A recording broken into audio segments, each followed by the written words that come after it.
ಕಾಳು ತೆರಿಗೆ ಸುತ್ತುವಾಗ ರುಂಬಾನು ತಗೋಬಾರವೇ ಗೌರ್ಶಾಲಿ.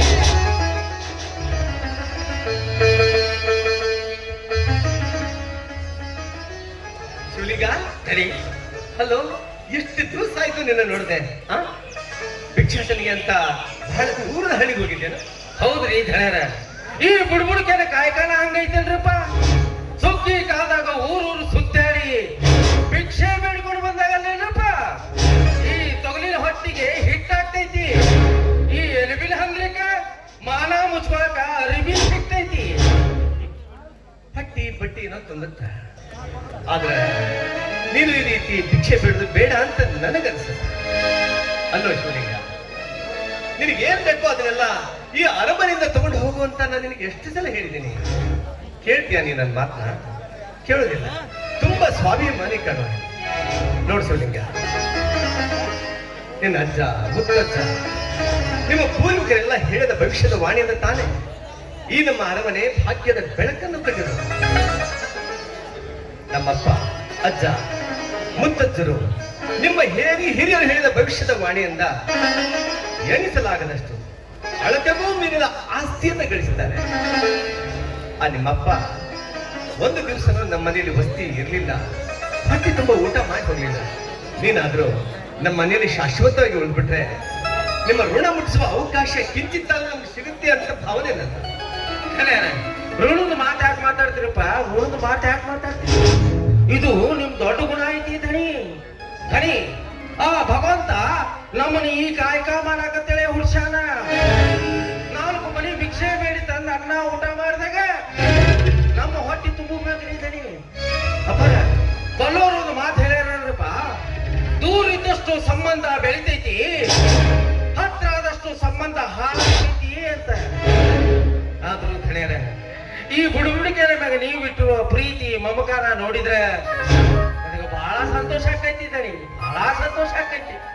ಶಿವಲಿಂಗ, ನೀನು ತುಂಬಾ ಸ್ವಾಭಿಮಾನಿ. ಆಯ್ತು, ನಿನಗೆ ಯಾವಾಗ ನೆನಪು ಬರುತ್ತೋ ಅವಾಗ ಬರೋದನ್ನು ಮಾತ್ರ ತಪ್ಪಿಸ್ಬೇಡ, ಆಯ್ತಾ? ಪಾರ್ವತಿ, ಪಾರ್ವತಿ, ನಮ್ಮ ಶಿವಲಿಂಗ ಬಂದಿದ್ದೇನೆ, ಬಾರ ಕಡೆ.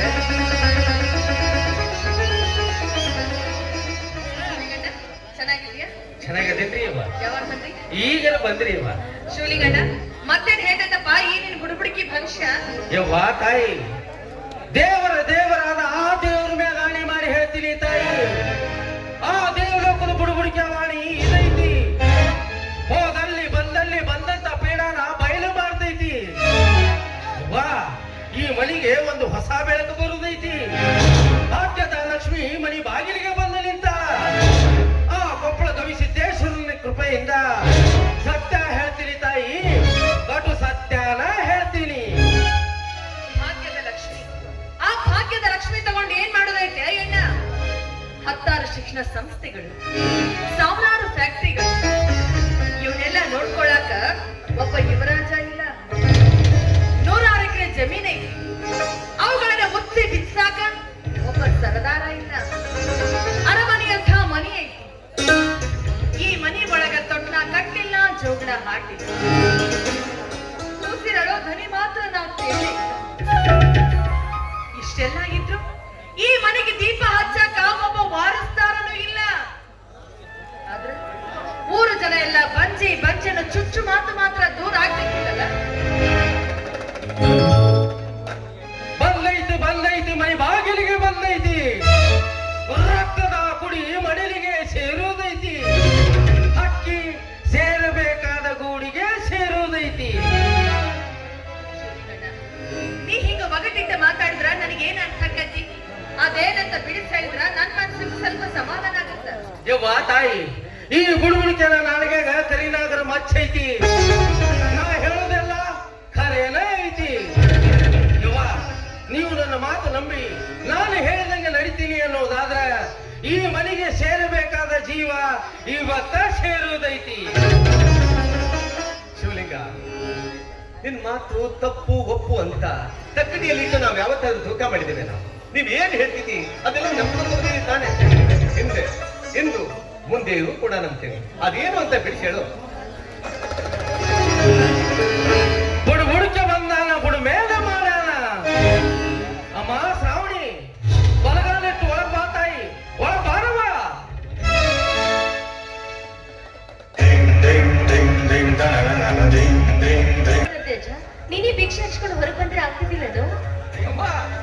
ಇನ್ನು ಮುಂದ ಈ ಬುಡುಬರಿಕೆನ ಬೆಲೆ ಹತ್ತಿ ಊರೂರು ಸುತ್ತಾಡಿ ಭಿಕ್ಷೆ ಬೇಡುವ ಕರ್ಮ ನಿನಗೆ ಬೇಡ ತಾಯಿ.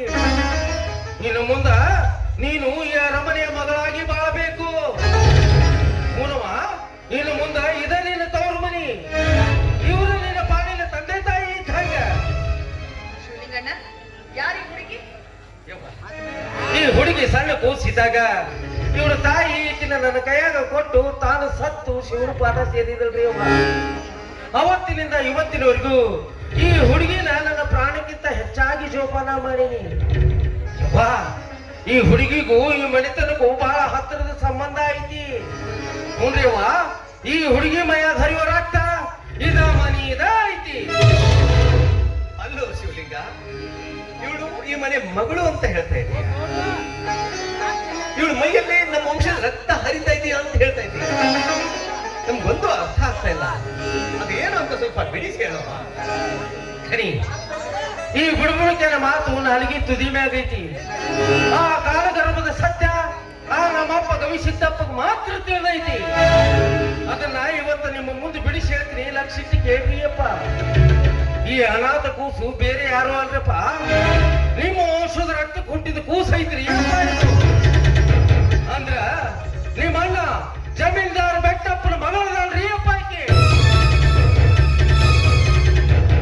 ಶಿವಲಿಂಗ, ಶಿವಲಿಂಗ, ನೀನ್ ಏನ್ ಹೇಳ್ತಾ ಇದ್ದೀಯೋ? ಇವಳು ನಮ್ಮಣ್ಣ ಬೆಟ್ಟಪ್ಪನ ಮಗಳು. ಅಂದ್ರೆ ಈ ಕಂದ ನಮ್ಮ ವಂಶದ ನಂದಾದೀಪ. ಪಾರ್ವತಿ, ಇವತ್ತು ಆ ಭಗವಂತನ ಆಶೀರ್ವಾದದಿಂದ, ಅವನ ಅನುಗ್ರಹದಿಂದ ಆಶ್ಚರ್ಯಕರ ರೀತಿಯಲ್ಲಿ ಅನಿರೀಕ್ಷಿತವಾಗಿ ಅನಪೇಕ್ಷಿತವಾಗಿ ಅವಿಸ್ಮರಣೀಯವಾದ ಘಟನೆ ನಮ್ಮ ಕುಟುಂಬದಲ್ಲಿ ಘಟಿಸಿ ಹೋಯಿತು. ಇದಕ್ಕೆಲ್ಲ ನಮ್ಮ ಅರಿವಿಗೆ ಅತೀತವಾದ ಅಗೋಚರ ಶಕ್ತಿಯೇ ಕಾರಣ. ಶಿವಲಿಂಗ, ಕಡಲ ಮಧ್ಯದಲ್ಲಿ ದಿಕ್ಕು ಕಾಣದೆ ನಿಂತ ನನ್ನ ಜೀವನದ ಹಡಗಿಗೆ ಇಂದು ದಾರಿ ದೊರೆಯಿತು. ಅಂಧಕಾರದ ಆಳದಲ್ಲಿ ಬಿದ್ದಂತ ನಮ್ಮ ಬದುಕಿಗೆ ಬೆಳಕು ಮೂಡಿತು. ಶಿವಲಿಂಗ, ಬೆಳಕು ಮೂಡಿತು. ಶಿವಲಿಂಗಣ್ಣ, ನೀ ಹೇಳ್ತಿರೋ ಮಾತು ಖರೆ ಐತ್ಯಾ? ಹಂಗಾದ್ರ ಈ ಹುಡುಗಿನ ಒಂದಿನ ನಮ್ಮ ಮನೆಗೆ ಕರ್ಕೊಂಡ್ ಬರ್ಲಿಲ್ಲ, ಇವ್ರು ಯಾರು ಅಂತ ನಮ್ಮ ಪರಿಚಯ ಮಾಡಿಸ್ಲಿಲ್ಲ. ಅದಕ್ಕ ಕಾಲ ಕೂಡಿ ಬಂದಿದ್ದಿಲ್ಲ ತಾಯಿ. ಆ ಕಾಲ ಇವತ್ತು ಕೂಡಿ ಬಂದೈತಿ. ಯವ್ವ, ಹಸ್ದಾಗ ಹಳಸಿದನ್ನ ಉಂಡ್ರು ಅಮೃತ ಉಂಡಂಗ ಆಕೈತಿ ತಾಯಿ. ಆ ಕೊಪ್ಪಳ ಗವಿಸಿದ್ದೇಶ್ವರನ ಆಜ್ಞೆ ಇವತ್ತಾಗೈತಿ. ಎಲ್ಲಿ ನಿಮ್ಮ ಹೊಟ್ಟೆಗ ಮಕ್ಕಳು ಹುಟ್ಟಿ ಬಿಟ್ರೆ ಈ ಕೂಸನ್ನ ಕಡೆಗಾಣಿಸ್ಬಿಡ್ತಿರೋ ಅಂತ ತಿಳ್ಕೊಂಡು ಇಷ್ಟು ವರ್ಷ ನಾನು ಹೇಳಿದ್ದೀವ್ರಿ. ಮೇಲಾಗಿ ಇವ್ರ ತಾಯಿಗೂ ಈ ದೊಡ್ಡವರ ಮನೆ ಸೇರಿಸೋ ಇಷ್ಟ ಇರ್ಲಿಲ್ಲ ತಾಯಿ. ಅಲ್ಲೋ ಶಿವಲಿಂಗ, ನಮ್ಮಣ್ಣ ಬೆಟ್ಟಪ್ಪನ ಹೊಟ್ಟೆಯಲ್ಲಿ ಅವಳಿ ಜೋಳಿ 2 ಮಕ್ಕಳಲ್ವೇನೋ? ಮತ್ ನೀನು ಒಬ್ಬನೇ ಕರ್ಕೊಂಡು ಬಂದಿದೀಯಾ? ಹೌದ್ರಿ ಧನಿ, ನೀವು ಕೇಳಿರೋ ವಿಚಾರ ಖರೇನೇ ಐತಿ. ಆದ್ರ ಆ ಹುಡುಗ ತನ್ನ ತಾಯಿಗಾದ ಅನ್ಯಾಯದ ಪ್ರತಿಕಾರ ತೀರಿಸ್ಕೊತೀನಿ ಅಂತ ಅವತ್ತು ಹೋದವ ಇವತ್ತಿನವರೆಗೂ ಬಂದೇ ಇಲ್ರಿ ಅಮ್ಮ. ಅವ ಎಲ್ಲದಾನೋ, ಯಾವ ಊರದಾನೋ, ಏನು ಮಾಡಕತ್ತಾನೋ ಆ ನಮ್ಮಪ್ಪ ಗವಿಸಿದ್ದಪ್ಪಗ ಗೊತ್ತ್ರಿ ಅಪ್ಪ. ಹೋಗ್ಲಿ ಬಿಡ್ರಿ. ಶಿವಲಿಂಗನ ಉಪಕಾರದಿಂದ, ಆ ದೇವರ ದಯದಿಂದ ನಮ್ಮ ಭಾವನ ಇಬ್ಬರ ಮಕ್ಕಳೊಳಗೆ ಒಬ್ಬಳಾದ್ರೂ ನಮಗೆ ಸಿಗ್ಲಲ್ಲ, ನನಗದೇ ಸಂತೋಷ. ರೋಗಿ ಬಯಸಿದ್ದು ಹಾಲು ಅನ್ನ, ವೈದ್ಯ ಹೇಳಿದ್ದು ಹಾಲು ಅನ್ನ. ಅಮ್ಮ ಬಾರಮ್ಮ ಇಲ್ಲಿ. ಏನಮ್ಮ ನಿನ್ ಹೆಸರು? ನನ್ನ ಹೆಸರು ಶ್ರಾವಣಿ ಅಂತ. ಶ್ರಾವಣಿನ? ತುಂಬಾ ಚೆನ್ನಾಗಿದೆ ನಿನ್ನ ಹೆಸರು. ನಿನ್ನ ರೂಪಕ್ಕೆ ತಕ್ಕಂತೆ ನಿನ್ನ ಹೆಸರು ಕೂಡ ಇದೆ. ಬಾ ಕಂದ ಇಲ್ಲಿ. ಹೋಗುವ, ಹೋಗು. ಅವರು ಬೇರೆ ಯಾರು ಅಲ್ಲ, ನಿನ್ನ ಚಿಕ್ಕಮ್ಮ ಚಿಕ್ಕಪ್ಪ ಅದಾರ. ಆಗೋ ಆ ಫೋಟೋದಾಗ ಕಾಣ್ತಾರಲ್ಲ, ಅವರು ನಿನ್ನ ತಂದೆ ಜಮೀನ್ದಾರ್ ಬೆಟ್ಟಪ್ಪ. ಎಲ್ಲೋ ಹುಟ್ಟಿ ಎಲ್ಲೋ ಹರಿದು ಎಲ್ಲ. ಆದ್ರೆ ಇವರು ನನ್ನ ಚಿಕ್ಕಪ್ಪ ಚಿಕ್ಕಮ್ಮನ. ಅಳಬೇಡ ಮಗಳೇ, ಇವತ್ತಿಂದ ನೀನು ನಮ್ಮನ್ನ ಚಿಕ್ಕಮ್ಮ ಚಿಕ್ಕಪ್ಪ ಅಂತ ಕರಿಬಾರ್ದು. ನೀನು ನಮ್ಮ ಸ್ವಂತ ಮಗಳಮ್ಮ. ಅಪ್ಪ ಅವ್ವ ಅಂತ ಕರೆದಂತ ಆ ಕರೆದನೇ ನಮ್ಗೆ ಸಂತೋಷ ಆಗೋದು. ನುಡ್ದೈತಿ ನುಡ್ದೈತಿ ಹಾಲಕ್ಕಿ ನುಡ್ದೈತಿ. ಅಕ್ಕಿ ತನ್ನ ತಾಯಿ ಗೂಡಿಗೆ ಸೇರೈತಿ. ಉತ್ತರ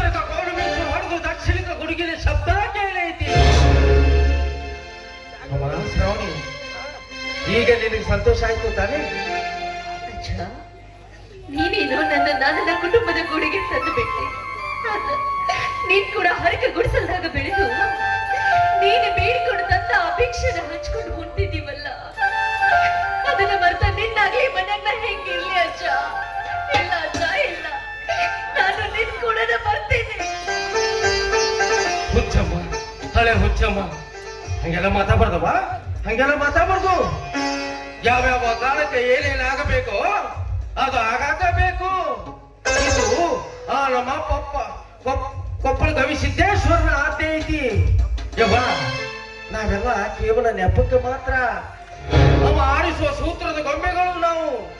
ಸೂತ್ರವೆಲ್ಲ ಅವನ ಕೈಯಾಗ. ಅವ ಆಡಿಸ್ತಾನ, ಆಡಬೇಕು. ಅವ ನಗಸ್ತಾನ, ನಗಬೇಕು. ಅವ ಒಂದಿಲ್ಲ ಹೊಗೆ ಹಾಕ್ತಾನ, ಹಾಕೋಬೇಕು. ಯವ್ವ, ಈ ಬುಡ್ಬುಡ್ಕೆನ ಬೆನ್ನ ಹತ್ತಿ ನೀ ಏನ್ ಕಾಣೋದೈತಿ ತಾಯಿ? ಈ ಬುಡ್ಬುಡ್ಕೆನ ಜೀವನ ಅಂದ್ರ ಹರಿಯೋ ನದಿ ಇದ್ದಂಗ. ಇವತ್ತು ಈ ಊರಾಗ ಹರಿದ್ರೆ ನಾಳೆ ಮತ್ತೊಂದು ಊರಾಗ. ಶ್ರಾವಣಿ, ಬಾರಮ್ಮ. ಕಂದ, ನಿನಗೇನಮ್ಮ ಇಷ್ಟ? ಅದು ನನಗೆ ಕಾಲೇಜ್ ಕಲಿಬೇಕು ಅಂತ ಬಹಳ ಆಸೆ ಐತ್ರಿ ಧನಿ. ಈ ಧಣಿ ಗಿಣಿ ಅಂತ ಅನ್ಬೇಡ ನೋಡಿ. ಅಪ್ಪ ಅಂತ ಕರೀಬೇಕು. ಎಲ್ಲಿ ಒಂದೇ ಒಂದ್ಸಲ ಅಪ್ಪ ಅಂತ ಕರೀಮ್ಮ.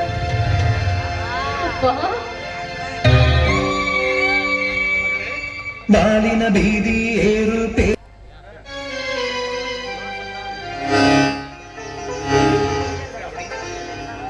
ನಿನ್ಗೆ ಕಾಲೇಜ್ ಹೋಗ್ಬೇಕು, ವ್ಯಾಸಂಗ ಮಾಡ್ಬೇಕು, ಪದವೀಧರಳಾಗ್ಬೇಕು ಅನ್ನೋ ಆಸೆ ತುಂಬಾ ಇದೆ ತಾನೆ?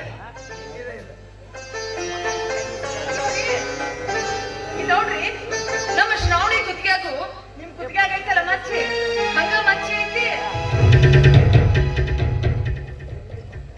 ಪಾರ್ವತಿ, ಯಾರು ಇವಳು? ನಮ್ಮ ವಂಶದ ಕುಡಿ ತಾನೆ. ಈ ಸೂರ್ಯ ವಂಶದಲ್ಲಿ ಹುಟ್ಟಿದ ಪ್ರತಿಯೊಂದು ಮಗನ ಕೊರಳಲು ಈ ಮಚ್ಚೆ ಇರಬೇಕು, ಇರುತ್ತೆ. ಕಲ್ಲು ಬಡದಾಡಿ ಕರಗಿ ನೀರಾಗಿ ಆ ಕೊಪ್ಪಳ ಗವಿಸಿದ್ದೇಶ್ವರನ ಆಜ್ಞೆಯಿಂದ ಮೋಡ ಕರಗಿ ಮಳೆಯಾಗಿ ಬೆಳೆ ಬರುವುದು. ಶ್ರಾವಣಿ, ಏನಮ್ಮ ಕಾಲೇಜ್ ಹೋಗೋದಂದ್ರೆ ತುಂಬಾ ಇಷ್ಟ ಅಂತ ಹೇಳ್ತಾ ಇದೀಯಾ? ಹೌದ್ರಿ ಧನ್ಯರ, ಈ ಹುಡುಗಿಗೆ ಕಾಲೇಜ್ ಕಲಿಯೋದಂದ್ರೆ ಎಲ್ಲಿಲ್ಲದ ಇಷ್ಟ ಐತ್ರಿ ಅಪ್ಪ. ಆದ್ರೆ ಏನ್ ಮಾಡುದ್ರಿ ಅಪ್ಪ, ನಮ್ಮೂರಾಗ 10ನೇವರೆಗೂ ಸಾಲ ಐತ್ರಿ, ಅಲ್ಲಿವರೆಗೂ ನಾ ಕಲ್ಸಿನ್ರಿ. ಮುಂದಕ್ಕೆ ಕಲಿಬೇಕಾದ್ರ ದೊಡ್ಡ ಪಟ್ಟಣಕ್ಕೆ ಹೋಗ್ಬೇಕಾಗಿತ್ರಿ ದಣಿ. ಬಲ್ಲೋರು ಒಂದು ಮಾತು ಹೇಳ್ತಾರಲ್ರಪ್ಪ, ಬೆಳೆದು ನಿಂತು ಹೆಣ್ಣು ಮಕ್ಕಳನ್ನ ಪಟ್ಟಣಕ್ಕೆ ಕಳಿಸೋದು ಕರಗೋ ಬೆಣ್ಣಿನ ಅಂಗೈಯಾಗಿ ಹಿಡ್ಕೊಂಡು ಬಿಸಿಲಾಗ ತಿರುಗಾಡುದು ಎರಡು ಒಂದ ಅಂತೇಳಿ. ಹಂಗಾಗಿ ಹೆದರಿ ನಾನು ಸುಮ್ಮನಾಗ್ಬಿಟ್ರಿಯಪ್ಪ. ಅಪ್ಪ, ಇನ್ನೇನ್ರಿ, ನಮ್ಮ ಶ್ರಾವಣಿ ನೀವು ಮೂಡಿದಾಗ ಬಂದ್ ಬಿದ್ದು ನಿಮ್ಮ ಕರುಣೆಯಿಂದ ನಮ್ಮ ಶ್ರಾವಣಿ ಆಸೆ ಈಡೇರಿದ್ರೆ ನನಗಷ್ಟೇ ಸಾಕಿದ್ದೀನಿ, ಅಷ್ಟೇ ಸಾಕು. ನಮ್ಮ ಶ್ರಾವಣಿ ಕಾಲೇಜ್ ಕೊಡೋ ಅವಶ್ಯಕತೆ ನನಗೇನಿಲ್ಲ. ಅಲ್ಲ ರೀ, ನಮಗೇನ್ ಕಡಿಮೆ ಆಗೈತಿ? ಲಕ್ಷ್ಮವ್ವ ಕಾಲು ಮುರ್ಕೊಂಡು ಬಿದ್ದಾಳ, ಕುಂತು ತಿಂದ್ರು ಕರಗಲಾರ್ದಷ್ಟು ಆಸ್ತಿ ಐತಿ. ಶ್ರಾವಣಿ, ನೀನು ಕಾಲೇಜ್ ಕಲ್ತ ನೌಕರಿ ಮಾಡೋ ಅವಶ್ಯಕತೆ ನಮಗೇನಿಲ್ಲವ. ನಮ್ಮ ಮನೆ ಒಳಗ ಮಹಾರಾಣಿ ಹಂಗಿದ್ರೆ ನನಗಷ್ಟ ಸಾಕು. ಏನ್ ಪಾರ್ವತಿ, ಏನಂತ ಮಾತಾಡ್ತಿದ್ಯಾ? ನೋಡಲ್ಲಿ ಕಾಲೇಜ್ ಹೋಗುವಂತ ತಕ್ಷಣ ನಮ್ ಶ್ರಾವಣಿ ಮುಖ ಮಲ್ಲಿಗೆ ಹೂವಿನ ತರ ಅರಳಿತ್ತು. ಈಗ ಬೇಡ ಅಂತಲೇ ಅಳಲಿಕ್ಕೆ ಆರಂಭ ಮಾಡಿದ್ದಾಳೆ. ಅಲ್ಲ ಕಣೆ, ಕಾಲೇಜ್ ಕಲ್ತವ್ರೆಲ್ಲ ನೌಕರಿ ಮಾಡ್ಲೇಬೇಕು ಅನ್ನೋ ರೂಲ್ಸ್ ಇದೆಯೇನು? ನಮ್ಗೆ 10 ಶಿಕ್ಷಣ ಸಂಸ್ಥೆಗಳು, 100 ಫ್ಯಾಕ್ಟರಿಗಳಿದ್ದಾವೆ. ಅವುಗಳೆಲ್ಲವನ್ನು ನೋಡ್ಕೊಳ್ಳೋದಕ್ಕೆ ವ್ಯವಹಾರ ಜ್ಞಾನಕ್ಕೋಸ್ಕರವಾಗಿ ಆದ್ರೂ ಇವಳು ಕಾಲೇಜ್ ಓದ್ಲೇಬೇಕು, ಓದಿಸ್ತೀನಿ. ಶ್ರಾವಣಿ, ಇವತ್ತೇ ನಮ್ಮ ಪ್ರಿನ್ಸಿಪಾಲ್ಗೆ ಫೋನ್ ಮಾಡಿ ನಿನ್ನೆ ಅಡ್ಮಿಷನ್ ಮಾಡಿಸ್ತೀನಿ, ಓಕೆನಾ? ಬೆಟ್ಟದಂತ ಮೊಟ್ಟೆಯಲ್ಲಿ ಚಿನ್ನದಂತ ಮರಿ ಹುಟ್ಟಿ ಸೂರ್ಯನ ಬೆಳಕು ಹೊರ ಹೊಮ್ಮು ಹೊತ್ತು ಬಂದಾಯ್ತಲ್ಲ, ಬಂದಾಯ್ತು. ನನಗಿನ್ನ ಪ್ಲೇ ಕೊಡ್ರಪ್ಪ, ನಾನೇನ್ ಬರ್ತೀನಿ.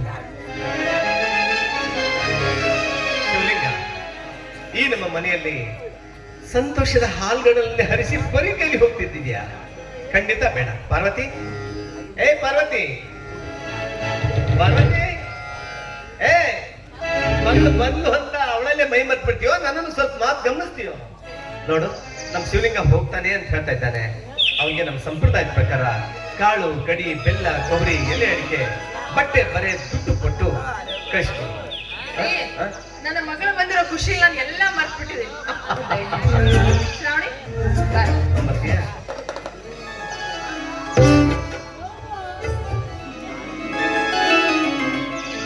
ಶಿವಲಿಂಗ, ಎಷ್ಟೋ ವರ್ಷಗಳಿಂದ ನನ್ನ ಪಾರ್ವತಿಯ ಮೊಗದಲ್ಲಿ ನಗುವಿನ ಕಳೆನೇ ಕಂಡಿರಲಿಲ್ಲ.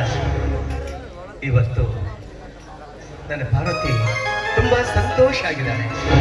ಅದಕ್ಕೆ ಏನ್ ಕಾರಣ?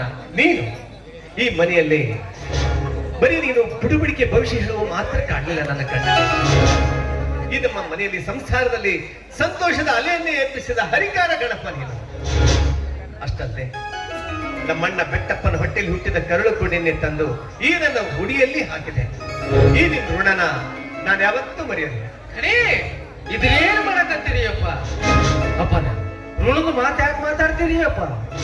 ಅಪ್ಪನ ನಾನು ಈ ಮನೆಯ ಉಪ್ಪುಂಡು ಬೆಳೆದವದೀನಿ. ಮೇಲಾಗಿ ಈ ಮನೆತನ ಉದ್ಧಾರ ಮಾಡಬೇಕಾಗಿತ್ತು ನನ್ನ ಕರ್ತವ್ಯ. ನನ್ನ ಕರ್ತವ್ಯ ನಾ ಮಾಡೀನ್ರಿ ಅಪ್ಪ. ಅಷ್ಟೇ ರೀ ಅಪ್ಪ, ಅಷ್ಟೇ. ನಿನ್ನ ಕರ್ತವ್ಯ ನೀನು ಅಂತ ಅನ್ಕೊಂಡಿದ್ಯಾ.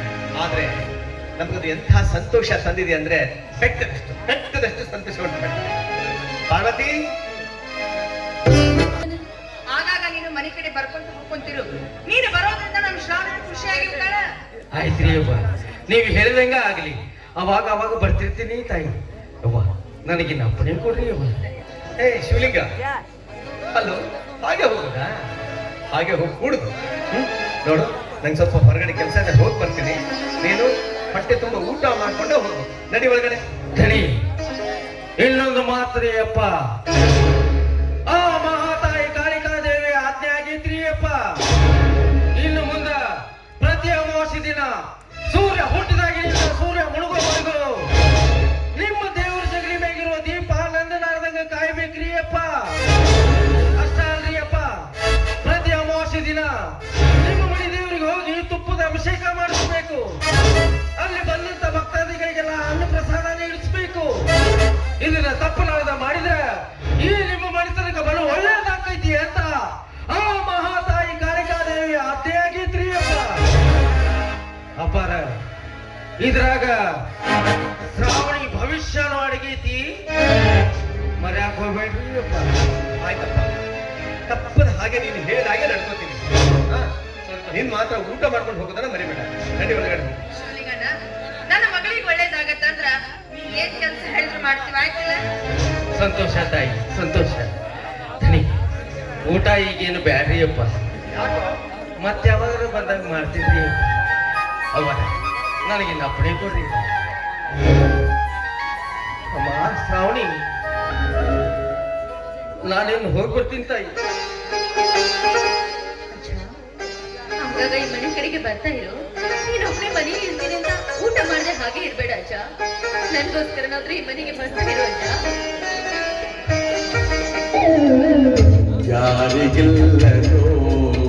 ಶಿವಲಿಂಗಣ್ಣನ ಬಗ್ಗೆ ಚಿಂತೆ ಮಾಡತ್ತೇನವ?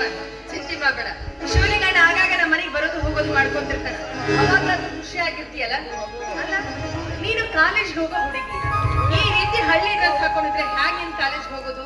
ನೋಡು, ಆದಷ್ಟು ಬೇಗ ನಿಮ್ ತಂದೆಗೆ ಹೇಳ್ತೀನಿ, ಅವ್ರು ಪೇಟೆ ಕರ್ಕೊಂಡು ಹೋಗಿ ನೀನು ಯಾವ ರೀತಿ ಡ್ರೆಸ್ ಬೇಕೋ ಆ ರೀತಿ ಡ್ರೆಸ್ ಕೊಡಿಸ್ತಾರೆ.